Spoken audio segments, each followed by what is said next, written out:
Thank you for tuning into Martial Arts Insight. My name is Robbie, and today our class is going to be on proper grip. So whenever you're gripping a weapon, what you really want is you want your striking surface to be in alignment with your forearm. So with the sword, I'm going to be looking at my edge orientation and the spine, and I want those two things lining up with my forearm like this. That way I get a direct energy transfer from my body into the weapon.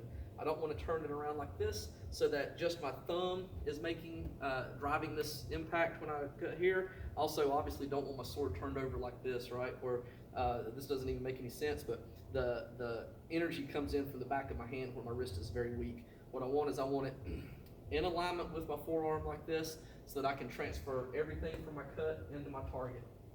You also want to be sure that your thumb is on the other side of the sword like this, right?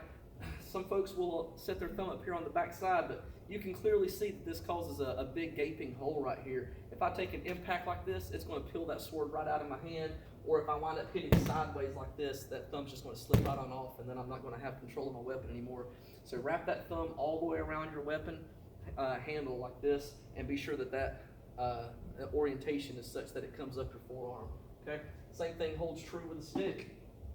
All right. When I'm thinking about swinging a stick, I still think about edge orientation, even if the weapon that I have does not have an edge on it. Because what I still want is I want that transfer of energy coming from my arm into here, not from my thumb or from the back of my hand.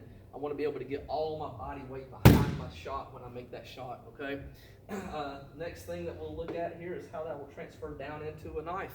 So with a knife, it's going to be the exact same thing. I want the edge that's going to be doing the striking to be in alignment with my forearm. Whether I'm in hammer grip like this, or if I turn this over, I'm in ice pick, I still want that same orientation this way, like this. And so, like I said, you don't need your thumb over here on the back side. You can wrap your thumb around here and not give up grip in exchange for aiming, because you don't need that for aiming. You can point with anything. So you can point with your knuckle if you like. If you want some sort of reference point to point with your knuckle. I swear you can still do this all day long, no problem, right?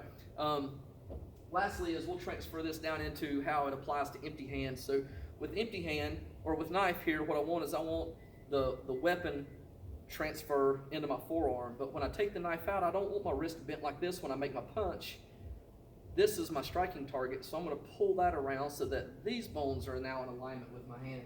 Okay? If you look at that like this, you don't want your wrist bent over this way, or this extra space in between the two of these.